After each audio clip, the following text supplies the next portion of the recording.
Hi, Genies. It's Fisher. Before we get started, just a quick thank you for getting Extreme Genes to where it is today. We're on radio stations all over America, and our podcast is growing exponentially. I'm often asked, what can I do to support Extreme Genes? Well, that's easy. Become a part of our Extreme Genes Facebook community and like our page. Share the podcast with your friends. Follow us on Twitter. And most importantly, support our sponsors through links on our website. They're the best in the business. Thanks again. Now let's get on to this week's podcast. Are you digging up the dirt on your dead? Want to find out how? Hear the latest on new family history sources and websites with interesting and fun guests and experts. Find out what other people have been learning about their ancestors. From kings to thieves, inventors to farmers, nothing that's been discovered should surprise us anymore, but it always does. Find out what we mean. Great family history stories and information are on the way now with Extreme Genes, Family History Radio, and extremegenes.com. Grandpa stole his first buggy in 1892. I met your grandma pig slopping in 46. Oh, every Christmas we'd visit my Uncle Fred in prison.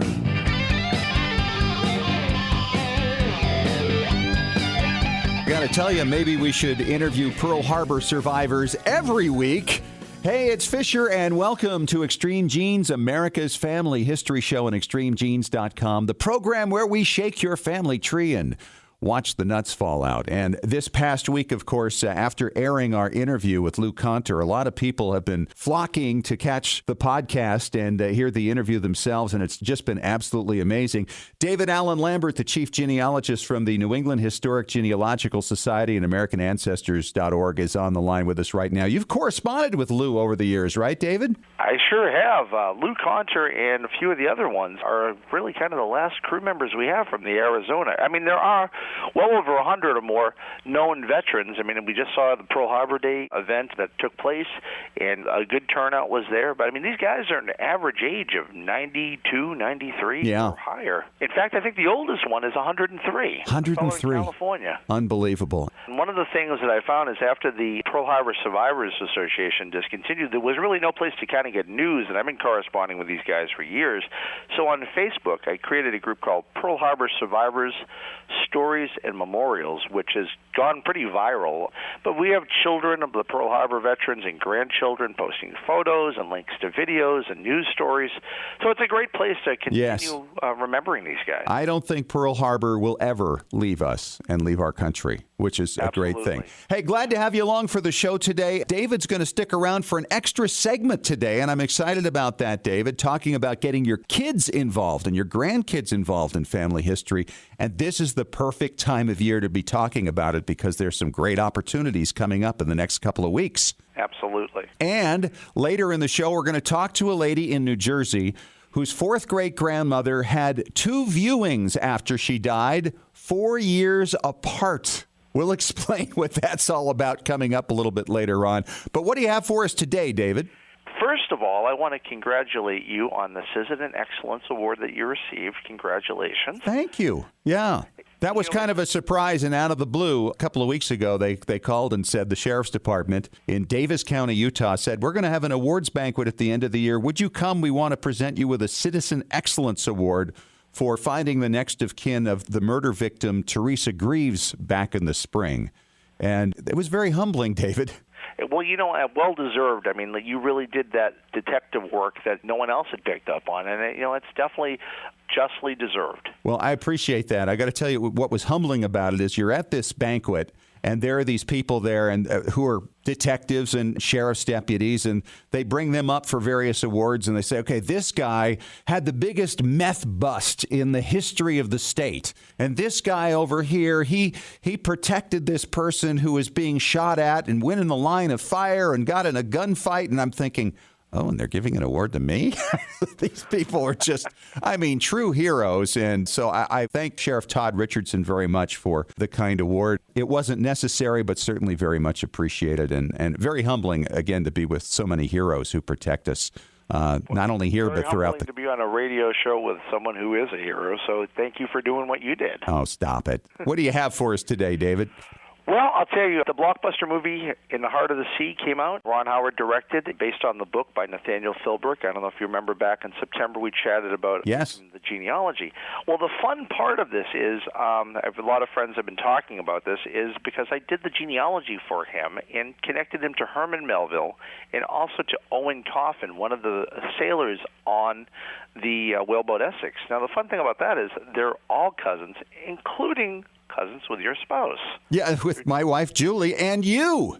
And me. All yes, through Tristram Coffin. Correct. The one and only governor of Nantucket. And the funny thing that Nat had mentioned is that he's been on Nantucket, and he didn't know a Coffin connection. So now he always felt as an off-islander making a residence there. And now he's a first family of Nantucket, technically. How cool is that? It's great. Nat Philbrick, cheers to you, and congratulations on a wonderful job well done in the heart of the sea. And it was an honor to give you your connection to Herman Melville and Moby Dick, and, of course, to the boat. So yes. And the movie is out right now, right? And the movie is out right now. It came out last week. All right. Excellent. What else you got for us? Well, one of the exciting things, obviously, for me, I love history museums, and the Museum of the American Revolution is being built in Philadelphia, Pennsylvania. I listened to a C-SPAN event with Scott Stevenson, who is the director of collections there, talking about this exciting museum dedicated to a famous part of American history in the 18th century. So if you have an ancestor in the Revolutionary War, as I know you and I both do, something you might want to check out when you're in Philadelphia the next time. Wow, that sounds great. 2017. Okay, exactly. We'll look for that. Okay, well, moving on. You know, Ancestry is discontinuing Family Tree Maker after all these years. Really? Yeah. Ooh, a lot of people carry that. I wonder what they're going to do. Well, I mean, luckily everything can be saved to a GEDCOM, so you can carry it over to the other software products that are out there. But it seems to be a trend now where people are putting online trees. I mean, personal ancestral file from the Church, Jesus Christ and Latter-day Saints, that's been discontinued. Master Genealogist, a very popular software product by Holy Genes, that's been discontinued. So we're seeing this trend, and a lot of people are grumbling about privacy. I mean, maybe you don't want your tree online. Maybe you're writing a book or something like that. How do you save it? So it is going to be a growing concern, and any of the people that are still in the market to sell software, one of the major contenders, Family Tree Maker, is now out of the loop. So it'll be interesting to see how this develops in the coming months and years. Oh, that'll be great for Ancestral Quest and Roots Magic. Exactly, all of which are very good, solid product, and I've used all of them. Like I say, with a GEDCOM, you can kind of carry your family luggage to any door when it comes to software programs. The only thing that doesn't cross over occasionally are your notes and your photos. But the bulk of it, you can get it quite nicely. Bringing that into electronic terms, we have the exciting news of our free guest user database of the week, and that includes Welsh death and burials from 1586 to 1885. Again, AmericanAncestors.org offer the free guest database to people who register as a guest every week, and you can check that out. All right, David, we've kind of run the course here right now, but you're going to stick around, right? I sure am. All right, we're going to talk about getting your kids and your grandkids involved in genealogy. This is the perfect time of year to do it. We'll talk to David about this coming up in 3 minutes on Extreme Genes, America's Family History Show.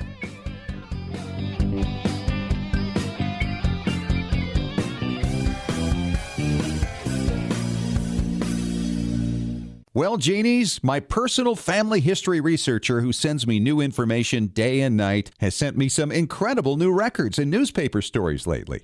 Hi, it's Fisher, and the name of that researcher, by the way, is myheritage.com. It's the hardest working service in genealogy, looking for records of your family 24 hours a day, 7 days a week. Yes, even while you're sleeping. How does it work? MyHeritage uses hundreds of algorithms to match your ancestors to over 5 billion records from around the world, and with 97% accuracy. That means no more wasting time figuring out whether or not a match really is a match. I hear from listeners all the time who are shocked with how much information is accurately found and then passed along.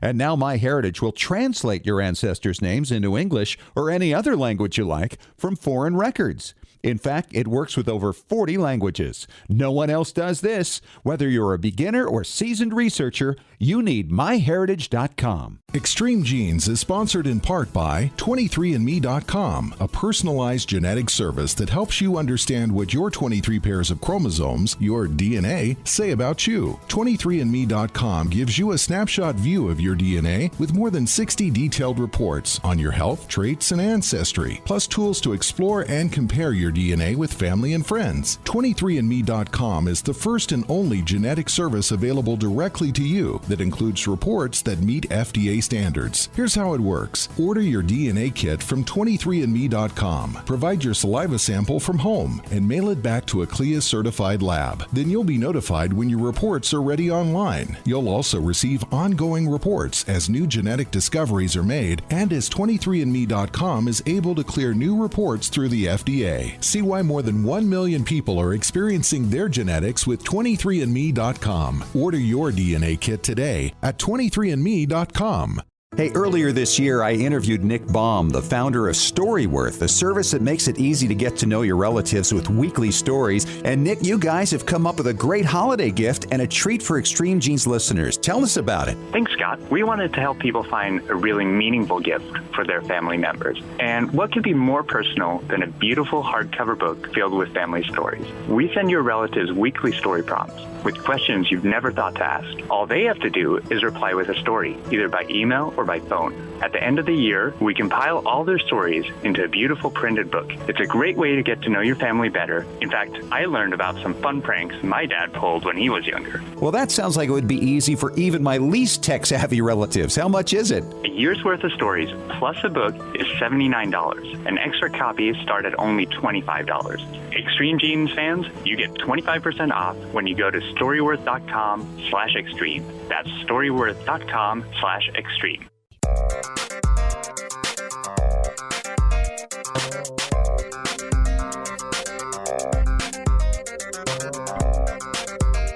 And we are back. Extreme Genes, America's family history show on extremegenes.com. It is Fisher here, the radio root sleuth, with my good friend David Allen Lambert, the chief genealogist for the New England Historic Genealogical Society and AmericanAncestors.org. And David, I was thinking about this, that between us, we have 74 years of genealogical experience between us.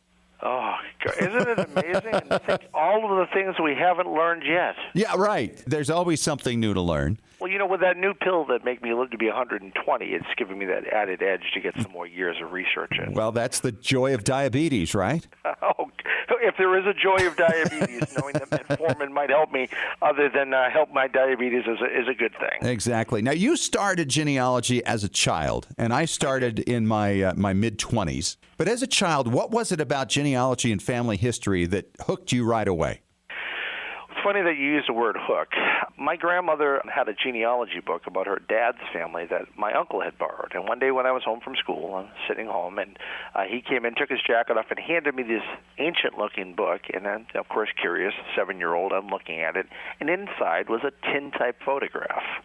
Now, right away, the curiosity is, this is a metal photograph? What's this? Never seen one of those before. Of course.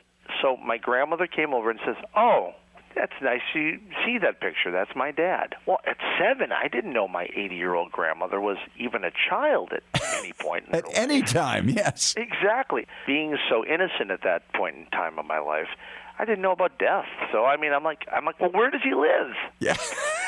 And she says, oh, he died in 1921. And, I explained how many years ago it was to me. And she opened the book and said, but this is my sister and my mom and my dad, and this is our genealogy, and explained that this is a story of her family.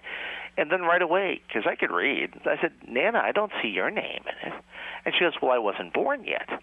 Well, that would have just stopped there. But then she said, by the way, David, my dad was on a whaling ship for a couple of years. Now, and of course with the Nat Philbrick research I just did, this is really what hooked me, because now I saw a connection, because in school we had learned an innocent G-rated version of Moby Dick and about whaling and all that. So that was an exciting little time frame in my life, and now all of a sudden I had a personal connection. Right. So I said to my grandmother, I said, Nana, we should go forward and write some more down and write a book that includes you. And I just started asking questions then. and I'm still asking questions. Yes, a lot of them to ask. The sad thing basically is that, by the time that I was 11, all my grandparents were gone. And by the time I was 30, both my parents were gone. So, I'm the older generation now, even in my 40s, and it's like my cousins who are 30 years older than me in some cases, we're being turned to as the elders of the family. And it's funny, guys, if I had waited to do this when I retired, they're all gone. With genealogy, I find that this is the case. You either have a lot of free time when you retire, Yep.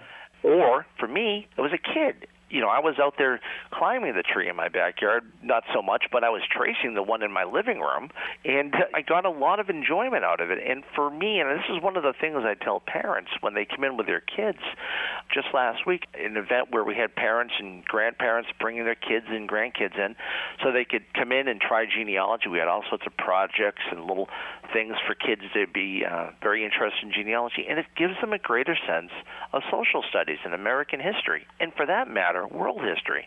Because, see, Fish, what I got out of genealogy is I saw now from my great-grandfather being in whaling and, connecting the Moby Dick and all of that, was that I saw how I fit in American and world history. That's exactly it. I hated history when I was in school. I couldn't stand it. I found it to be boring. It didn't make sense. What do I care what somebody did 150 years ago?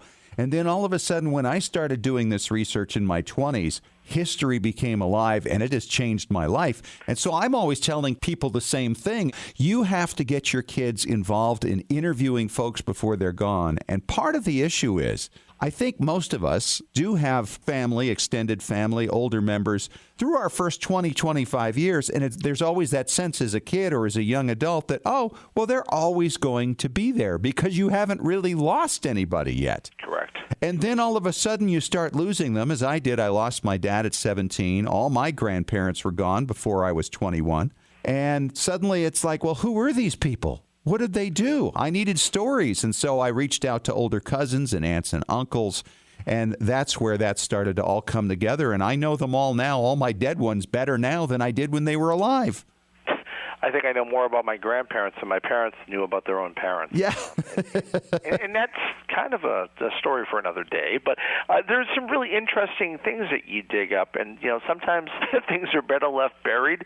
But as a genealogist, I think that we like the skeletons in the closet. I mean, what is whispered at the dining room table that the kids aren't supposed to hear becomes genealogical goodies decades later. That's right.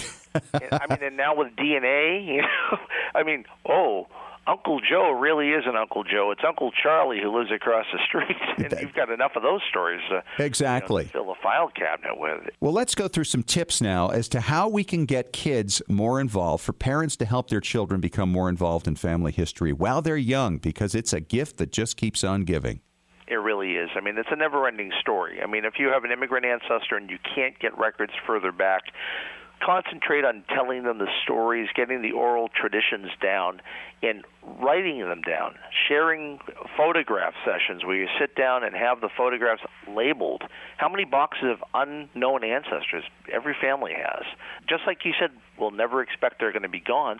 Well, of course I know who that is. Then the person who knows who it is gone. So telling children who are in photographs at a very young age is important. My daughter, who's now 12, can point any photograph that's in my living room of grandparents and great-grandparents and knows them by name, because I started when she was 4 and 5 when she asked who they were. I've done that with my grandchildren, and not one of them is 5 years old yet. And they love every time they come to visit the house to see these old pictures. They want to know who the father of the father of the mother of the father was. It's kind of a ritual that we go through as they come and visit. Exactly. For a kid, it's a curiosity because you're connected to someone who's not physically there. That's right. And I think understanding, whether in school and they're learning about American Revolution or the Civil War or World War II, maybe when they're doing their social studies or their homework, say to them, by the way, your connection to this is your grandfather was in World War II at Pearl Harbor. And how many of these stories that, if you know them, pass them on. One of the things that always is interesting that kids will start with genealogy, and they'll use forms, just like all of us, to fill in their family tree. but there's no spot in there for the stories, and it's so important to tell them. And that's where the base root of genealogy is, family history, is the story. Right. My grandmother telling me that her father was on a whaling vessel. That didn't come with a document. I had to know the story, and then years later I did the research, found out the name of the boat. And in fact, a few years ago, somebody found in an attic the logbook for the vessel for the 2.5 years that he was on it. I have a copy of it now. Fantastic. It's like having a diary. And, the family tree itself is just a guide to the stories as far as I see it. You can point to a name and there's the name and the date, and that's interesting to know, oh, wow, they lived a long time ago. But when that name means something, oh, yeah, that was the fireman in New York City. Oh, this guy was the one who helped build the engine for Fulton's steamboat. Exactly. I think of one of those type of charts as an index. That's right. The index needs to be compounded with stories and facts and photographs, or if you can't do photographs, do documents, gravestones. For me, Memorial Day was meeting my ancestors. We went out to the cemeteries and put flowers on grandparents' and great-grandparents' graves. And every time I travel, I like to go to the grave sites for great-great-granduncles that are buried up in the hinterlands of New Hampshire that I've never visited, just so I can pay my respects and get a photograph of the grave and get some information from it. All right, David, we've got Christmas, Hanukkah, New Year's all happening this month. A lot of opportunities for people to get together and gather. What kind of recommendation would you make to parents about how they can get kids involved in interviewing their senior family members? One of the things, it could be as basic as a tape recorder or a video camera or apps for your phone that will allow you to record the sound and video. Teach them to be the interviewer. You can go on the internet and get a list of questions. One basic question to ask a grandparent: how did you meet? Yes. It's not on the marriage record. And it's one of the key elements that always leads people to be curious. How did someone from Indiana and Oklahoma ever meet to get married? Well, that's where your stories come in, and they lead to other ones. Let them talk. I mean, when I say a grandparent gets rambling on something, just let them go. Don't interrupt them because you may miss out on a precious gem of a story. Ask them about employment. That's one of the things we can't find. Employment. Where did they work? What was their first job? How about for kids? Ask them what it was like to go to school. You'll probably hear that story that it walked 10 miles in 40 foot of snow backwards with no shoes. I mean, those are the stories you get. For my dad telling me that, every year the snow got deeper, he wore less clothing, and the distance got longer. I said, were you moving all the time, Dad? And I heard that from my dad, too, and I finally got to visit his hometown in New Jersey and found that the school was just around the corner from his house. The thing I find that if you get kids embracing the stories, they're going to be the herald of that story years down the road. That's right. That pile of photographs that you sat down with the kids at the holidays and put names on the photographs, identified them, that's going to be an amazing treasure to them when we're gone. And you'll watch the excitement at the family events that you're going to have when you tell them a story. They were on a whaling ship. They were a firefighter in New York. That's really where you breathe life into it, and you've got to be able to pass it on to the next generation, and they won't be forgotten. Great stuff, David. Happy holidays to you. Talk to you again next week. Talk to you soon, my friend. And speaking of stories, wait till you hear the story coming up next from Sue Wynn from New Jersey. She's got a tale about her fourth-grade grandparents you will not believe. In 5 minutes on Extreme Genes, America's Family History Show.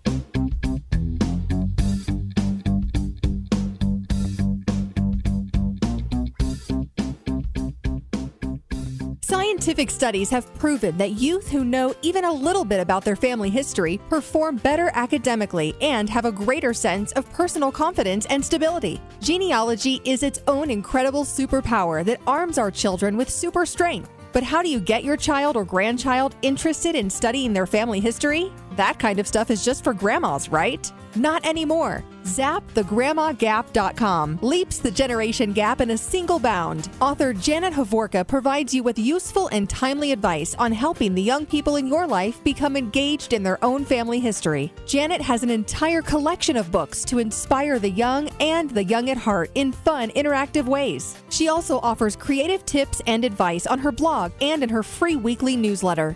Stop by ZapTheGrandmaGap.com today to sign up for Janet's free email newsletter with 52 weeks of easy tips, free downloads, and order your set of resource books and workbooks.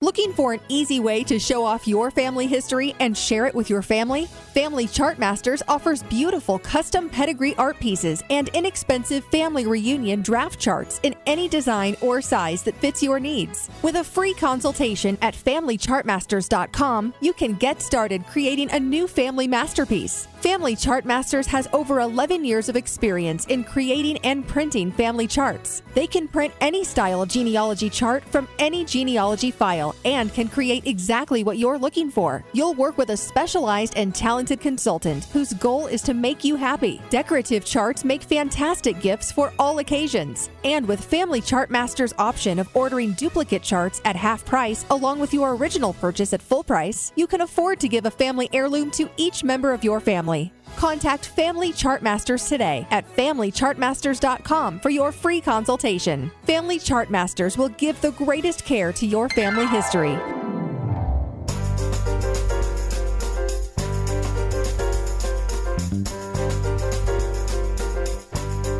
And welcome back to America's Family History Show, Extreme Genes and ExtremeGenes.com. It is Fisher here, the Radio Root Sleuth, talking to another one of our listeners, this one in Clementon, New Jersey. Sue Wynn is on the line. Hi, Sue. Welcome to the show. Hey, Fish. Great to talk to you. I am so excited to hear your story here and having got a little peek at what you're going to talk about. It is amazing, the stories that can come from our past, and you've got one. How did you get started in your research, by the way? Well, about 20 years ago, my father had passed away previously, and my father's cousin was still alive, and he started telling me some of these family history names.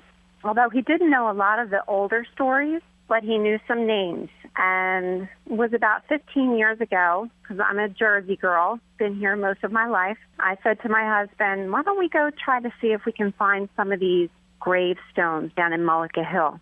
So we went on a mission down there, and we were looking through a couple of graveyards, and I'll be darned if we didn't come up with some of these gravestones. And one of them, well, two of them, Hannah Agging, who's my fourth great-grandmother, and her husband Enoch, who's my fourth great-grandfather, were buried in St. Stephen's Episcopal Church Cemetery in Mullica Hill. So I ended up contacting the pastor of that church because I couldn't really read the gravestones very well. And maybe there's burial records that he could help you with. Exactly. And so I talked to him on the phone, and he said, interesting story about your fourth great-grandmother. So it turns out that my poor fourth great-grandmother, Hannah, died when she was about 55 years old. And she was buried in the graveyard of the then St. Stephen's Episcopal Church, which was a little bit further down the road from where the church is located now. Well, they decided after she had passed away that they were going to sell that church property. Well, they decided to also, at the time, dig up all of the remains of those who were in that little cemetery and move them along to the new church property. Make it easier to sell the old church property, I would imagine. Yeah, right. I mean, I don't think anybody wants to build their house on a graveyard. So, makes it tough when you're digging for the swimming pool, you know? Yeah, right. So apparently there's this, I don't know if it's an element or exactly what it is, but it's called marl, and it's something that's found in the soil there in that Mullica Hill area. Okay. And they've also found quite a few fossils in that area. As you can imagine, after about 4 years of being in the ground, the coffin had disintegrated quite a bit, as well as the others. But what they didn't expect to find was that her body was so beautifully preserved after 4 years in the ground. And this was quite the news, spread throughout the area, and there was so much interest in it that they actually held a viewing after 4 years of Hannah being in the ground. 4 years in the ground and a second viewing. And not only that, my fourth great-grandfather had remarried. So can you imagine? Well, that's a little awkward. A little awkward. So apparently her hair was still pretty and curly, and her face was marbleized and very interesting. So they held a viewing, and they reinterred her, and she, to this day, is in the ground in Mullica Hill at St. Stephen's Episcopal Church. However, in Mullica Hill, being the old town that it is, and in the spirit of Halloween, every year in October they have something called the Ghost Walk. Oh, no. So it's about an hour and a half program, and you walk through the town. Well, it turns out that my fourth great-grandmother, Hannah, is one of the ghosts represented at the Ghost Walk. Oh, and wow. She stands out there in the cemetery, and someday my aspiration is to be Hannah in the Ghost Walk. To play and represent Hannah. my fourth great-grandmother. What a great idea. So, Yeah, I often wonder how she feels about that, being represented as a ghost, but it is what it is. I mean, hopefully she takes it in the good fun that it's meant to be. I think that is exactly right. So where was this record, by the way? I mean, you obviously have a lot of details about this, including the husband and his remarriage and the whole story about how the body was preserved. What record did you find that in so others might be able to do the same kind of thing? Well, this particular story was found in the parish register of St. Stephen's Church. So they have kept pretty good records and pretty detailed. And, so often we go searching for our ancestors and there's nothing but names and dates because they haven't written anything about themselves. Nobody's written anything about them. And this particular church did a really great job of keeping records because I know about my fourth great-grandfather as well, Enoch. Really? Husband. Yeah. It says that he was a small, wiry, athletic man who farmed a small place of 20 acres and for many years kept one of the village stores.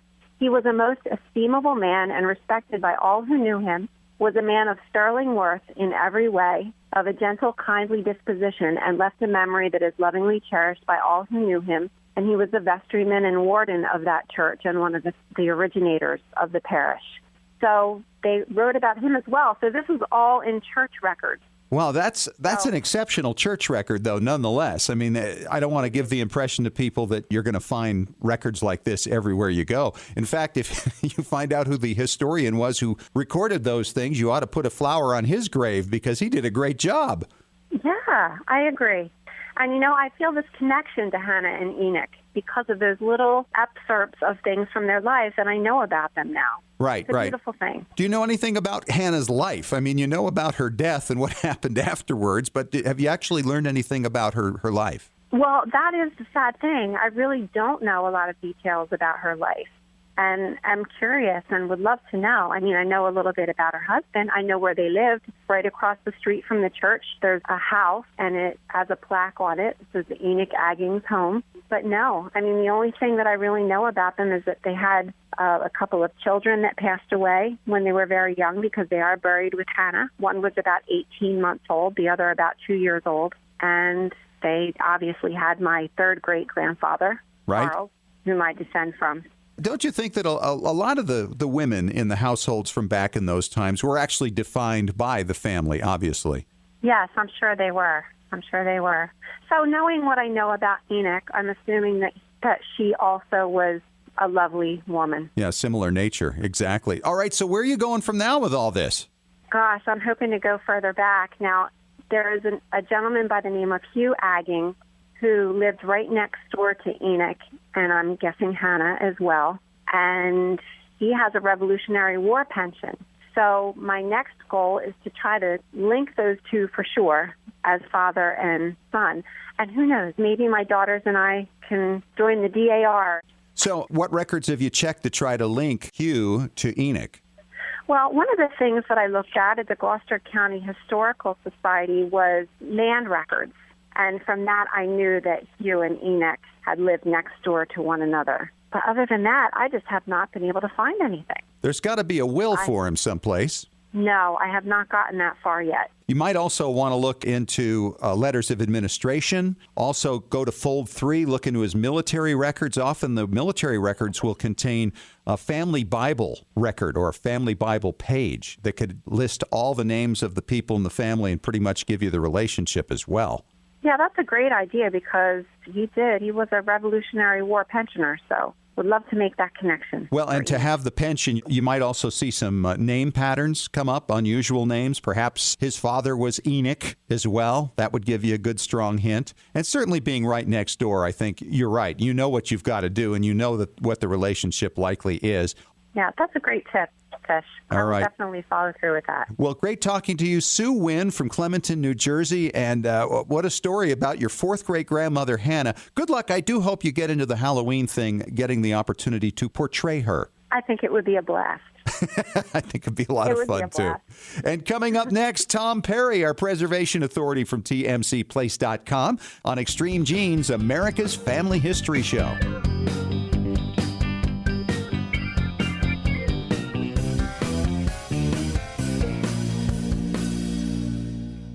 Hey, earlier this year, I interviewed Nick Baum, the founder of Storyworth, a service that makes it easy to get to know your relatives with weekly stories. And Nick, you guys have come up with a great holiday gift and a treat for Extreme Genes listeners. Tell us about it. Thanks, Scott. We wanted to help people find a really meaningful gift for their family members. And what could be more personal than a beautiful hardcover book filled with family stories? We send your relatives weekly story prompts with questions you've never thought to ask. All they have to do is reply with a story, either by email or by phone. At the end of the year, we compile all their stories into a beautiful printed book. It's a great way to get to know your family better. In fact, I learned about some fun pranks my dad pulled when he was younger. Well, that sounds like it would be easy for even my least tech-savvy relatives. How much is it? A year's worth of stories plus a book is $79. An extra copy start at only $25. Extreme Genes fans, you get 25% off when you go to storyworth.com/extreme. That's storyworth.com/extreme.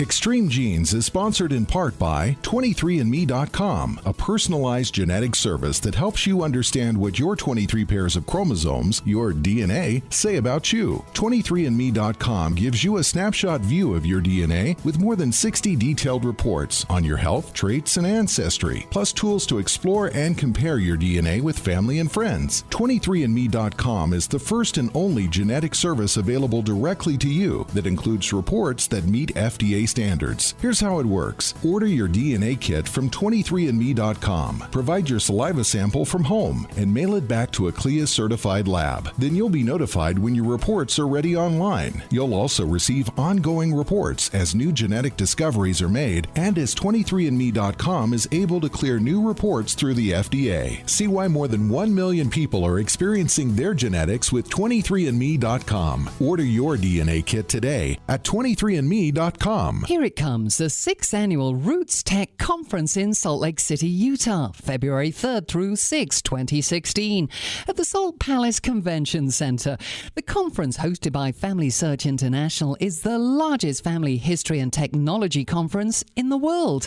This year's theme will be celebrating families across generations. It's the perfect place to be inspired to discover, preserve, and share family connections and stories across generations, past, present, and future. At RootsTech, you'll find some 200 engaging classes with experts from all over the world. Enjoy daily sessions with well-known keynote speakers and learn all about the new tools available to help you in your journey in the massive exhibition hall. Passes start at $29. For more information and to register, visit rootstech.org. Hope to see you February 3rd through 6 in Salt Lake City, Utah.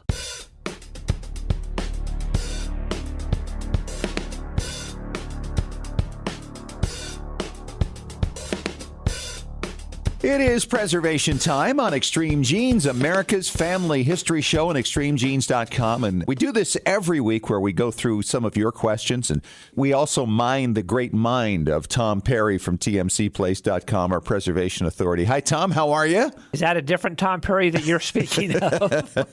Well, this is a great email we got from Dusty. Dusty says, I have a VHS tape that has a family interview that was done in the late 1990s with a family member that is no longer with us. I transferred it to DVD, but the audio is so bad I have to turn the volume on the TV all the way up in order to hear what's being said. I still have the VHS. Are you able to transfer the VHS to DVD and fix the audio? Good question, Dusty. What do you say, Tom? We have that come up quite often. There's a couple of different things. Is the audio bad because it's low? Is the audio bad because there's noises in the background? What exactly is the problem? So the first thing you need to do is send it to us, and we'll load it into our computer, and we'll listen to the audio. And if it's a volume thing, that's not that big of a fix, so it's not going to be that expensive.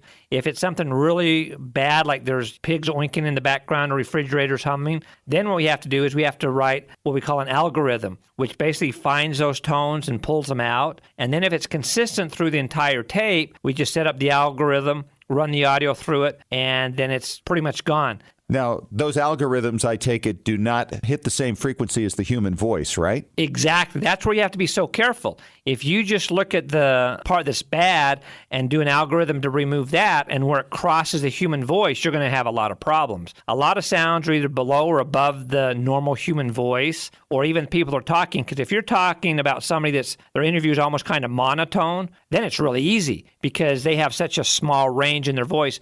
So there's a lot of technology that's into this. If you're a DIY person, you can get Adobe Audition and you can kind of do it yourself because it takes these different wavelengths and they're different colors. Oh. And so you can sit and listen to it and kind of while you're watching in Adobe Audition say, oh, his voice is a blue part. So you don't want to mess with the blue part. So then you basically, with a stylus pencil, go and remove the yellow and the green and the orange and maybe some of the light blue and some of the really dark blue. And then when you remove that, it's going to bring the volume down, but yet his voice is still pretty much preserved in the way that Uncle Ted talks or whatever. So then you can take that part and actually amplify it. And then some of the little parts of the refrigerator noise or whatever that crosses his voice are going to kind of get drowned out by bringing his voice back up. And so when you do this, it sounds so much better. And a lot of times these new TVs have the bass and the treble. They have all kinds of different adjustments you can make. But if this is something you want to do for your family, it's pretty much too late for Christmas now. However, if you want to do things for them in the future, you can take these things and clean them up and make DVDs. Because you don't want to send it off to somebody in your family and say, oh, by the way, make sure you turn your volume off, do this, because then they're not going to listen to it. There's a lot of things you can do.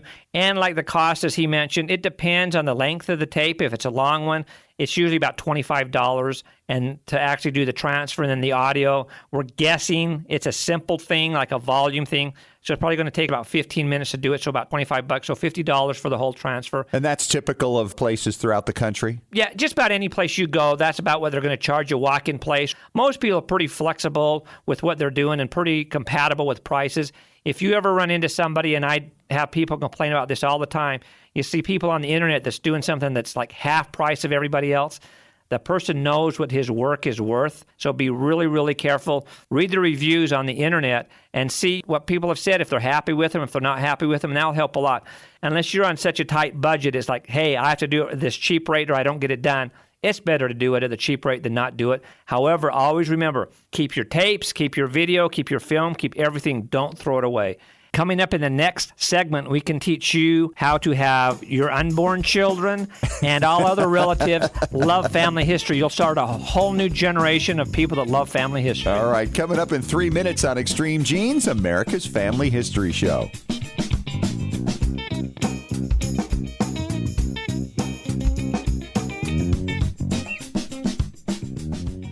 Looking for an easy way to show off your family history and share it with your family? Family Chartmasters offers beautiful custom pedigree art pieces and inexpensive family reunion draft charts in any design or size that fits your needs. With a free consultation at FamilyChartmasters.com, you can get started creating a new family masterpiece. Family Chartmasters has over 11 years of experience in creating and printing family charts. They can print any style genealogy chart from any genealogy file and can create exactly what you're looking for. You'll work with a specialized and talented consultant whose goal is to make you happy. Decorative charts make fantastic gifts for all occasions. And with Family Chartmasters' option of ordering duplicate charts at half price along with your original purchase at full price, you can afford to give a family heirloom to each member of your family. Contact Family Chartmasters today at FamilyChartmasters.com for your free consultation. Family Chartmasters will give the greatest care to your family history. When was the last time you heard your grandmother's voice or saw your family enjoying life back in the 1950s or 60s? If the reason is you haven't known what to do with your old recordings, videos, and films, here's your answer. The Multimedia Center in Salt Lake City. We brought in a video project to the Multimedia Center, and overnight they duplicated it to DVD so we could meet our deadline. The Multimedia Center, 2870 East, 3300 South, Salt Lake City. Open Monday through Friday, 10 to 6. Call 801-483-1717 or go to transferduplication.com. Scientific studies have proven that youth who know even a little bit about their family history perform better academically and have a greater sense of personal confidence and stability. Genealogy is its own incredible superpower that arms our children with super strength. But how do you get your child or grandchild interested in studying their family history? That kind of stuff is just for grandmas, right? Not anymore. ZapTheGrandmaGap.com leaps the generation gap in a single bound. Author Janet Havorka provides you with useful and timely advice on helping the young people in your life become engaged in their own family history. Janet has an entire collection of books to inspire the young and the young at heart in fun, interactive ways. She also offers creative tips and advice on her blog and in her free weekly newsletter. Stop by ZapTheGrandmaGap.com today to sign up for Janet's free email newsletter with 52 weeks of easy tips, free downloads, and order your set of resource books and workbooks.